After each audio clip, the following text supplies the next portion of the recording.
मुगल साम्राज्य का पतन कैसे हुआ? मध्यकालीन भारत में मुगल साम्राज्य का पतन एक बहुत ही महत्वपूर्ण विषय है। आइए जानें उनके बारे में और उन्होंने भारतीय इतिहास को कैसे प्रभावित किया। मुगल साम्राज्य पूर्व आधुनिक युग के दौरान मध्य एशिया के सबसे बड़े साम्राज्यों में से एक है। उनकी भव्यता और धन संपत्ति की खबरें यूरोपीय देशों में चर्चा का विषय थी। अंग्रेज इन कहानियों से आकर्षित हुए और उन्होंने भारत पर शासन करने की योजना बनाई। यह संस्कृति विरासत सोने महंगे पत्थरों से समृद्ध था, इसीलिए इसकी तुलना तुर्की और फारसी साम्राज्य से की जाती है। मुगलों की दरबारी संस्कृति बहुत परिष्कृत थी, लेकिन जैसा कि हम जानते हैं अंत में सब कुछ बिखर जाएगा। मुगल साम्राज्य के पतन के पीछे कई कारण हैं। मुगल साम्राज्य, जिसे मोगल साम्राज्य के नाम से भी जाना जाता है, उन्होंने 16वीं और 17वीं शताब्दी के दौरान भारत, पाकिस्तान और बांग्लादेश की भूमि पर शासन किया। मुगल जातीय रूप से मंगोल थे, लेकिन धर्म से वे इस्लाम धर्म के अनुयायी थे। पहला मुगल साम्राज्य बाबर था। वह दिल्ली में अफगान शासन के बाद 1526 में एक स्थिर साम्राज्य स्थापित करने वाला व्यक्ति था। ऐसा कहा जाता है कि बाबर चंगेज खान और तैमूर लंग नामक दोनों खतरनाक नेताओं से जुड़ा था। बाबर के बाद हुमायूं उसका बेटा साम्राज्य था। हुमायूं का बेटा अकबर भारतीय इतिहास के सबसे मशहूर बादशाहों में से एक था। उसके काल में मुगल साम्राज्य का बहुत विस्तार हुआ। दक्षिण भारत के कुछ राज्यों को छोड़कर पूरा भारतीय उपमहाद्वीप उसके शासन में था। वह न केवल एक महान योद्धा था, बल्कि एक महान शासक भी था। उसके अधीन दूसरे धर्म के लोग सुरक्षित महसूस करते थे। वह आम लोगों के साथ अविश्वसनीय रूप से अच्छा व्यवहार करता था। उसके समय में भारत अपनी अपार संपदा के कारण सोने की चिड़िया के रूप में जाना जाता था। उसने धर्म की स्वतंत्रता, शिक्षा प्रणाली, स्वास्थ्य प्रणाली आदि में सुधार किया। अकबर के बाद उनके बेटे जहांगीर ने 1605 से 1627 तक भारत पर शासन किया। जहांगीर के बेटे शाहजहां ने 1627 से शासन किया और प्रसिद्ध ताजमहल बनवाया। उन्होंने मुगल संरचनात्मक विरासत को दूसरे तरीके से समृद्ध किया। शाहजहां के बाद उनके बेटे औरंगजेब ने साम्राज्य संभाला, लेकिन 1707 में औरंगजेब की मृत्यु के साथ ही पूरा साम्राज्य बिखर गया। मराठा और अफगानों ने बार बार उनके साम्राज्य को नष्ट किया।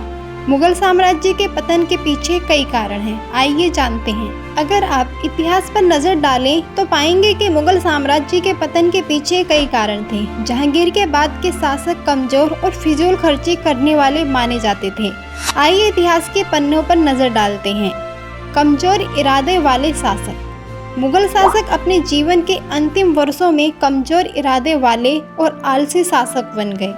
औरंगजेब के बाद शासक अक्षम हो गए। उनका अधिकांश समय शराब और औरतों में बर्बाद हो जाता था। वे अपना दरबार चलाने में इतने आलसी हो गए थे। उनकी आकर्षक आदतें और विलासिता के प्रति प्रेम ने उन्हें बहुत बुरे शासक बना दिया। उनकी कमजोर मानसिकता मुगल साम्राज्य के पतन का कारण बनी। विदेशी ताकतों द्वारा बार बार हमले। मुगल साम्राज्य पर कई अफगान शासकों ने हमला किया। उनमें से नादिर शाह ने 1739 में दिल्ली को खतरनाक तरीके से लूटा। इसके अलावा तुर्कों और अन्य अफगान शासकों के बार बार हमलों ने मुगलों को सालों पुरानी ताकत को खत्म तोड़ दिया। मराठा साम्राज्य द्वारा बार बार आक्रमण। आंतरिक रूप से मराठा नेताओं द्वारा मुगलों पर उदारतापूर्वक आक्रमण किया गया। मराठी नेताओं को भयंकर योद्धा माना जाता है। मराठा शासक शिवाजी ने साम्राज्य की संरचना को भारी नुकसान पहुंचाया।